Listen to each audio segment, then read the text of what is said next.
Hot off the wire, it looks like the Indiana Fever are once again shaking things up in a season that has already been filled with unexpected twists, heartbreaking injuries, surprising moves, and dramatic headlines that keep fans locked in from tip-off until the very last buzzer.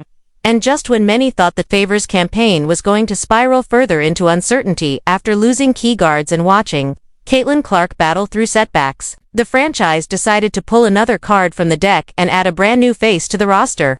So buckle up, because this story takes us right to Indianapolis, where the Fever, desperate for depth, organization, and leadership on the floor, officially signed Kyra Lambert to a 7-day hardship contract, a move that seemed to come out of nowhere for casual fans, but one that speaks volumes about the resilience of this organization and its willingness to search across the basketball world for someone who can help stabilize a position that has been battered by injuries and inconsistencies. And when you think about the Fever's situation leading up to this signing, it makes sense, because just days earlier, the injury report had grown longer, with Sydney Colson and Ari McDonald both sidelined, forcing head coach Stephanie White and the Fever's front office to get creative.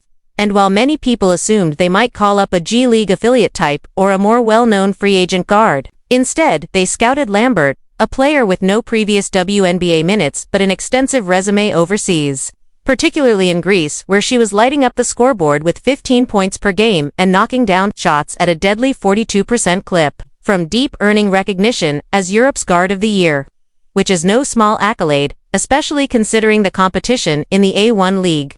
And when you look at Lambert's path, it becomes even more interesting, because she's someone who knows all about resilience, who tore her ACL multiple times in college, fought back at Duke, later transferred to Texas, and never let injuries rob her of her dream to play at the highest level. So when she finally sat in front of the Fever media after officially joining the team, she spoke about faith, trusting the process, remaining patient, and believing that God's timing is perfect, which resonated deeply with fans who know all too well the roller coaster this Fever team has endured. And you could tell from her words that this opportunity means more than just another paycheck. It's about validation for years of hard work and overseas grind. From late nights studying film in France to long seasons away from home in Greece. And now suddenly she's walking into Gainbridge Fieldhouse ready to potentially make her WNBA debut wearing the number 15 jersey. And what's so fascinating about this addition is that it doesn't just bring another ball handler to Indiana. It injects a different style of experience, the European polish, the discipline of international systems, and a hunger to prove she belongs on the WNBA stage. And fans online quickly reacted with mixed emotions. Some admitting, like the reporter, that they had never heard of Lambert. Others digging up highlights of her EuroLeague games where she drilled threes and played scrappy defense. And almost immediately Fever Nation began to embrace her underdog story, cheering her on as a much-needed spark for a team fighting to keep its playoff hopes alive in a brutal 2025 season. And while Lambert's arrival is the headline of the day, it also underscores just how chaotic the point guard position has been for Indiana this year. First, Ari McDonald goes down, then Odyssey Sims comes in and leaves. Sydney Colson gets hurt. And now, it feels like every week, the coaching staff is scrambling to reintroduce a new player into the rotation. Which is tough, because you're asking athletes to learn playbooks in days, build chemistry on the fly, and somehow keep up with Caitlin Clark's fast-paced, high-Q brand of basketball. And that brings us right to the heart of this story, because Stephanie White has been adamant all year that the Fever's culture will be built on resiliency, adaptability, and character. And in her latest press conference after practice, she praised her group for being flexible, for adjusting to the constant changes, for keeping their heads down and just playing. Because at the end of the day, the WNBA is unforgiving, with only 12 teams, limited roster spots, constant competition, and injuries that can turn a season upside down overnight, and Indiana has certainly lived that reality.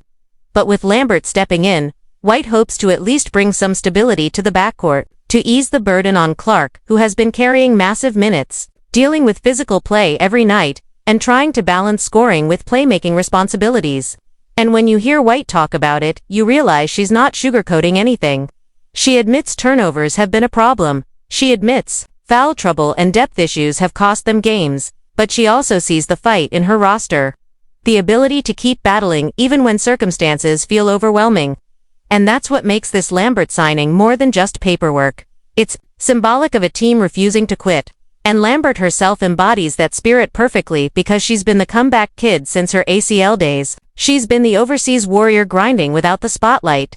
And now she gets to step into the WNBA, even if only for a week, with a chance to show that she belongs and that she can give Indiana 10 to 15 minutes of hard-nosed defense, smart ball distribution, and maybe even a momentum-changing three-pointer when the team needs it most. And let's be real, if she does shine, this 7-day contract could easily turn into something longer, because the Fever know how valuable it is to have reliable depth in the postseason push. And this is the type of player who could make that difference, and if you zoom out and look at the broader WNBA landscape, you see how unpredictable roster moves have become. Hardship contracts popping up left and right as teams battle through injuries. And every signing carries not just basketball implications but emotional ones too. Because fans invest in these stories, they rally behind the players who seize opportunities. And in Lambert's case, the fact that she went from Europe to Indiana almost overnight adds a cinematic quality to the narrative. So while some may call it a desperation move, others will see it as destiny, the kind of underdog plotline that sports fans live for. And speaking of destiny, Caitlin Clark remains the central figure in all of this. Because everything Indiana does revolves around her ability to stay healthy, play at an elite level, and guide the Fever into contention. And with her battling through knocks and facing unprecedented defensive schemes every night, the need for a steady supporting cast is greater than ever, which is why Lambert's presence, however short-term, could be more important than the box score suggests. It could free Clark up to focus on her scoring, to rest for stretches without the offense collapsing, to trust that someone else can handle the ball against pressure, and that in itself could swing games, especially against tough Eastern Conference rivals like the Washington Mystics, the very opponent Indiana faces in their next matchup, and you can already imagine the drama if Lambert makes her debut in that game, checking in to a roar of curiosity from Fever fans, dribbling up the court, and making her first mark in the WNBA. And even if it's just a few possessions, the significance won't be lost on anyone because moments like these are what make the WNBA so compelling. The blending of established superstars like Clark with fresh faces like Lambert, and the way both stories intertwine under the pressure cooker of a long season, and at the same time, Coach White continues to balance optimism with realism, reminding everyone that nothing is perfect this time of year, that change is the only constant, but also that her players are resilient, committed, and driven by a shared goal of competing for a championship. And when you think about it, those are the exact qualities Lambert has lived her whole career, making her a natural fit for this locker room. A locker room that has already embraced her warmly, as she herself admitted, praising the Fever for being first class, welcoming, kind, and united in their mission to win.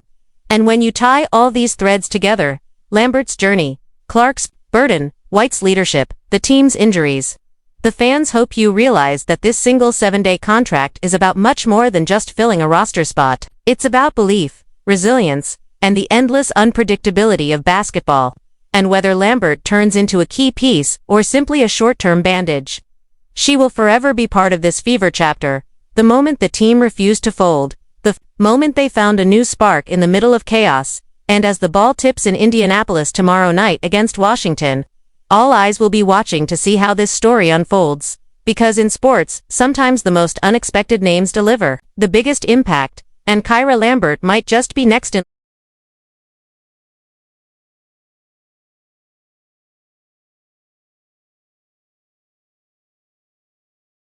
in professional basketball, and especially in the WNBA where roster sizes are smaller and injuries can shake the core of a team overnight.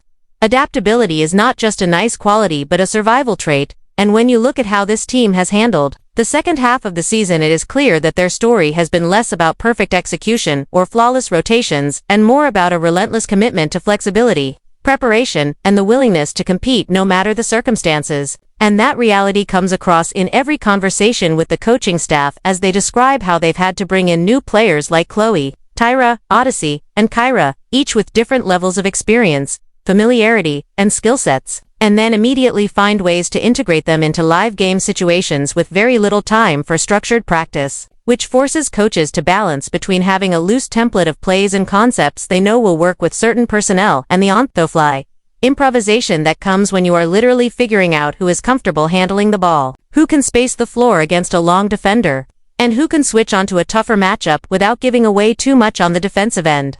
And it's fascinating to think about because while fans sometimes see substitutions and lineup changes, As just chess moves, what is happening beneath the surface is much more complicated since the absence of a true point guard. For example, changes the identity of an offense, because a player like Ari, with her downhill speed and ability to collapse defenses, doesn't just put points on the board herself. She bends the floor and forces rotations that open passing lanes, corner threes, and backdoor cuts for others. So when she is out, the coaching staff cannot just replace that skill. They have to redesign the way they generate rotations, spacing, and rhythm. Which means shifting Sophie from her natural role off the ball to a ball handling role, or asking Bai to toggle between the 4 and the 3 depending on the opponent, which creates ripple effects for every other player on the floor. And in that constant shuffling lies both the challenge and the hidden source of this team's toughness. Because while it is difficult to sustain flow and chemistry when players are in uncomfortable positions, it also forces everyone to stay mentally sharp, learn multiple roles, and trust the coaching staff's judgment in the moment. And that is exactly what has given them a chance to keep winning despite the adversity. But behind that visible on-court adjustment is the invisible grind of scouting and preparation that the front office and coaching staff put in daily.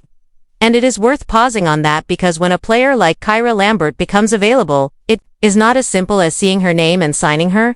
It involves hours of film study, reaching out to coaching connections, asking overseas contacts who have played with or against her what she brings to the table. And in this case, Bree played an especially big role since her network overseas provided first-hand testimony of Kyra's ability, mindset, and work ethic. And that is invaluable in a league where time is short and a wrong fit can derail momentum. And what stands out most from those conversations is how prepared Kyra was even before arriving. Because while some mid-season signings take time to catch up, she had already been watching Fever games, studying their defensive schemes, paying attention to how they attacked opponents, and entering with a mindset that resembled AR's earlier arrival when she shocked everyone by already knowing much of the playbook, which speaks to professionalism and hunger. Two qualities you cannot coach, and the truth is that type of preparation is contagious. It lifts the confidence of teammates and reassures coaches that they are not just plugging a roster hole but adding someone who can immediately contribute to the collective mission. And that mission has become survival through resilience, which in many ways mirrors the journey of almost every WNBA franchise at some point. Because, with limited roster spots, overseas schedules, and constant movement, continuity is rare, and the ones who thrive are those who turn instability into an identity. And when you think about it, that has been the blueprint here. Because instead of panicking about not having a natural point guard or worrying about the aesthetics of rotations, they have leaned into toughness, adaptability, and the idea that even if it's not always pretty basketball, it is gritty, it is competitive, and it gives them a chance every night. And if you zoom out further, it is also a story about culture. Because culture is not defined by highlight plays or perfect statistics, but by the willingness of everyone, from the front office to the assistant.